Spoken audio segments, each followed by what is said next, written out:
भगवान बुद्ध की विधेयक रद्द करो, रद्द करो। विरासत बौद्धों की, मनमानी ब्राह्मणों की। जिस प्रकार से महाबोधि महाविहार में ब्राह्मणवादियों की मनमानी चल रही है, इन मनुवादियों की अय्याशी चल रही है, आप आपके आंखों से देखिए दोस्तों।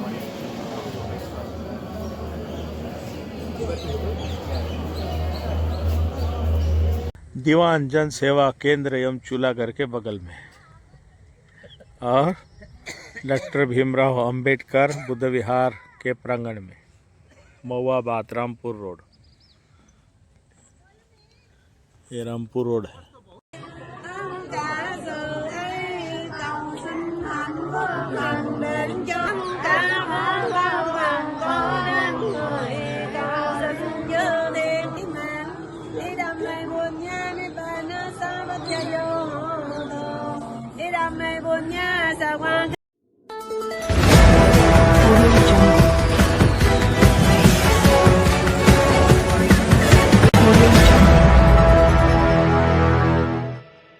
तो जय भीम नमो बुद्धाय दोस्तों, आप देख रहे हैं द मूक नायक में आपका स्वागत है। दोस्तों, महाबोधि महाविहार मुक्ति आंदोलन पिछले 1 साल से चल रहा है, लेकिन यहाँ की सरकार, गूंगी भेरी सरकार, आज तक कुछ निर्णय देने के लिए असमर्थ रही है और वे चाहती है कि ये महाबोधि महाविहार मनुवादियों के ही हाथ में रहे और ये बुद्ध ज्ञान प्राप्ति का स्थल जो है यह शिव मंदिर के नाम पर तब्दील हो जाए, गणेश मंदिर के नाम पे तब्दील हो जाए। इस प्रकार से सरकार का रवैया दिखाई दे रहा है दोस्तों। जहां पर महाबोधि महाविहार में जो आपने वीडियो देखा है वो है उस संजय मिश्रा का। वह संजय मिश्रा ब्राह्मण, वह वहां पर पूजा अर्चा हिंदू तौर तरीके से करता है और आप देख रहे हैं कि वह घंटी बजाते हुए वह एक हाथ में दिया लगाकर वह बुद्ध की पूजा नहीं बल्कि बुद्ध के सामने दिया नहीं जलाता, बल्कि बुद्ध के सामने जहां पर नीचे शिवलिंग का जिस पत्थर को तोड़कर आकार दिया गया है वहां पर शिवलिंग समझकर वह जताना चाहते हैं लोगों के कि यहाँ पर शिवलिंग है और उसकी पूजा करते हुए जो जिस तरीके से वो पीछे जा रहा है, ये चलते चलते जाकर के इस बगल में वो एक पीपल वृक्ष के नीचे गणपति की मूर्तियां अवैध तरीके से रखी गई है दोस्तों, जो कि पीछे वेस्ट नॉर्थ से एक दरवाजा अवैध तरीके से पीछे से किया गया है, तोड़कर बड़ी दीवार तोड़कर, और वहां से ही चोरी से वह ला करके रख दी हुई गणपति की मूर्तियों की पूजा कर रही है। ये पासड़ी जिस प्रकार से यहाँ पर दिया जलाने का हर दिन काम करता है और यही लोग है इस महाबोधि महाविहार को मुक्त ना होने देने के लिए पूरी अपनी ताकत लगाकर यहाँ पर नंगा नाच रहे हैं दोस्तों। और यहाँ जाने वाले बौद्धों के साथ छेड़छाड़ करना, बौद्धों को परेशान करना इनका रोज का धंधा बन चुका है दोस्तों। जो श्रद्धा से जाने वाले बौद्धों को वहां भीतर ना तो फोन लेके जाने की इजाजत है, ना तो उनके पास कुछ सामान लेके जाने की इजाजत है, क्योंकि ये लोगों का जो अंदर का नंगा नाच है ये इसी प्रकार से फोन में कैद ना हो, इसलिए ये लोग डरते हैं और इनका जो ये नंगा नाच है दुनिया को पता ना चले और यहाँ पर पूरी तरीके से मनुवादी व्यवस्था कायम रहे, यही लोग चाहते हैं दोस्तों। इसलिए ये लोग अंदर मोबाइल तक लेके जाने का मना करते हैं दोस्तों। किसी को मोबाइल लेके जाने का परमिशन नहीं है, ये मोबाइल ये बाहर ही जमा करने का प्रावधान यहाँ पर किया गया है। तो दोस्तों, इस प्रकार से आप देख रहे हैं पीछे इस विहार के ऊपर जो भी फ्लैग से दिख रहे हैं, विहार के ऊपर जो फ्लैग लगाए गए हैं किसके लिए लगाए गए हैं ये तो पता नहीं है, लेकिन किस तरीके से यहाँ पर ये सीढ़ियां तैयार करके ऊपर का जो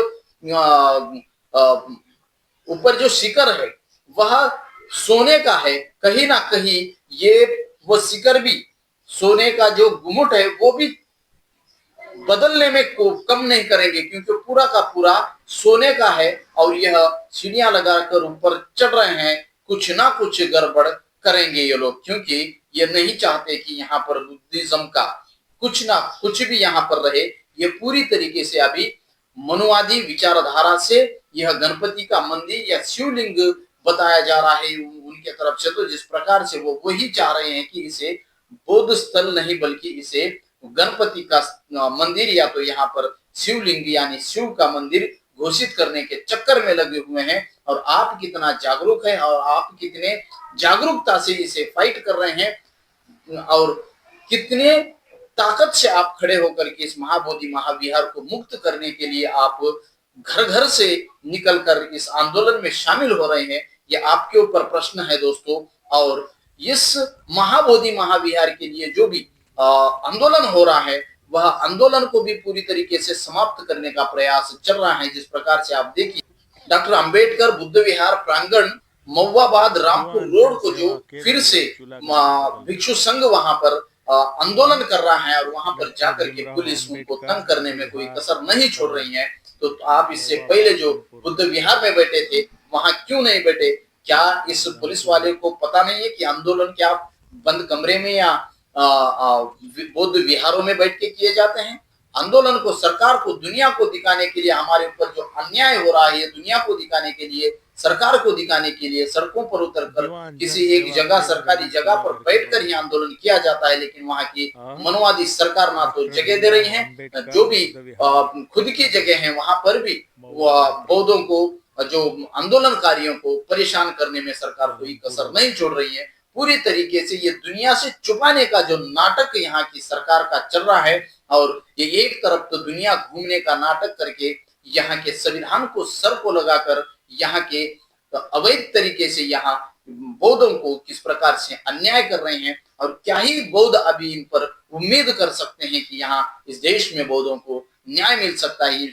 आज आप देख ही रहे हैं कि बिहार के ऊपर के बिहार के ऊपर जिस प्रकार से सीढ़ियां लगाकर विविध झंडे लगाए गए हैं, क्यों लगाए गए इसका तो कोई जानकारी नहीं है। अगर जानकारी मिलती है तो आपसे बिल्कुल साझा करेंगे। लेकिन दोस्तों इस व्यवस्था और यहाँ के मनोवादियों के ऊपर बिल्कुल भरोसा करने जैसा तो है ही नहीं, क्योंकि यह ऊपर लगा हुआ सोने का जो गुम्मट है वो भी बदलने में एक कोई कसर नहीं छोड़ेंगे और ये उसको बदल भी सकते हैं, क्योंकि आने वाला जो भी करोड़ों का धन है ये कहाँ गायब कर रहे हैं ये तो किसी को पता नहीं है दोस्तों। जहां पर ये जो पीछे भंते जी और यही संजय मिश्रा है और ये जो भिक्षु के वेश में ये जो पाखंडवादी मनोवादी विचारधारा के जो ये लोग है, इनका अगर चिवर उतार कर देखा जाए तो कहीं ना कहीं इनके अंदर वो ब्राह्मण वाला जनु दिखेगा। ये ऐसे हो सकता है कि ये पूरे के पूरे षड्यंत्रकारी लोग ये पूरे बिहार को लूट रहे हैं दोस्तों। यही है उसके अंदर रहने वाले भिक्षु, और यही भिक्षु वहां जाने वाले बौद्ध उपासक और उपासिकाओं के साथ इतना रूडली बिहेव करते हैं। उनको ना तो कोई इज्जत देते हैं, ना तो उनका कोई सम्मान करते हैं, और ना तो उन्हें वहां पर ठीक तरीके से बुद्ध को नमन करने देते हैं दोस्तों। वहां जाने के बाद बाहर हकालने का काम ये करने वाले जो ऐसे पाखंडवादी भिक्षुओं को वहां पर बुद्ध का पवित्र चिवर इनके आंग पर दे करके वहां पर खड़ा किया गया और वहां पर रखा गया दोस्तों। और ये चिवर के अंदर के मनोवादी लोग इस विहार को पूरी तरीके से तबाह करने में लग चुके हैं दोस्तों, और बौद्ध विरासत को मिटाने का पूरी तरीके से ये लोग षड्यंत्र कर रहे हैं दोस्तों। ये वही संजय मिश्रा है जो वहां पर घंटी मार करके पूजा करता है हिंदू तौर तरीके से, यानी ब्राह्मणी तौर तरीके से करता है। बौद्ध तरीके से वहां पर जो भी श्रद्धालु बौद्ध उपासक उपासिकाएं जाते हैं उनके साथ बदतमीजी करने वाले यही लोग हैं, और यही लोग पूरी तरीके से उस महाबोधि महाविहार को गंदा मलिन कर रहे हैं दोस्तों। पिछले वीडियो में भी यह सामने आया था कि ये लोग ब्राह्मणवादी वहां पर लोग वहां शराब पीते हैं। वहां जो बिहार के दाहिने बाजू में जो मुचलिंद सरोवर था उसमें ढेर सारी मछलियां थी, उसे भी पूरी तरीके से इन लोगों ने खा के तबाह कर दिया, और एक एक एक वहां पर पूरी तरीके से तबाह करने का और बर्बाद करने का ये लोग काम कर रहे हैं दोस्तों। यही वो पाखंडवादी भिक्षु हैं जो मनोवाद से मिले हुए हैं और यहाँ के बुद्ध विहार को पूरी तरीके से तबाह करने का काम कर रहे हैं दोस्तों। तो जागो, घर घर में जागो और महाबोधि महाविहार के मुक्ति आंदोलन को तेज करो और महाबोधि महाविहार को मुक्त करो, तभी आपकी विरासत बचेगी और आपका अस्तित्व बचेगा। अन्यथा आपके जिंदा रहने का कोई सबूत ही नहीं रखेंगे, ये लोग फिर से आपको गुलाम करेंगे। इस बात में और इस घमंड में ना रहिए कि अभी हमें कौन गुलाम कर सकता है। 50% से ज्यादा लोग गुलामी में जी रहे हैं। इस देश का सीजीआई गुलाम बनकर काम कर सकता है तो आपकी और हमारी क्या औकात है। इस प्रकार से हम अगले वीडियो में बात करेंगे कि सीजीआई गवई कैसे गुलाम बने के काम किया और यहाँ के अम्बेडकरवादियों को कैसे उन्होंने धोखा दिया, कैसे उनके साथ अन्याय किया। इस पर हम आगे बात करेंगे। दोस्तों जुड़े रहिए ऐसे ही वीडियो के लिए। द मूक नायक के साथ सत्य के सफर में द मूक नायक आपकी आवाज बनेगा।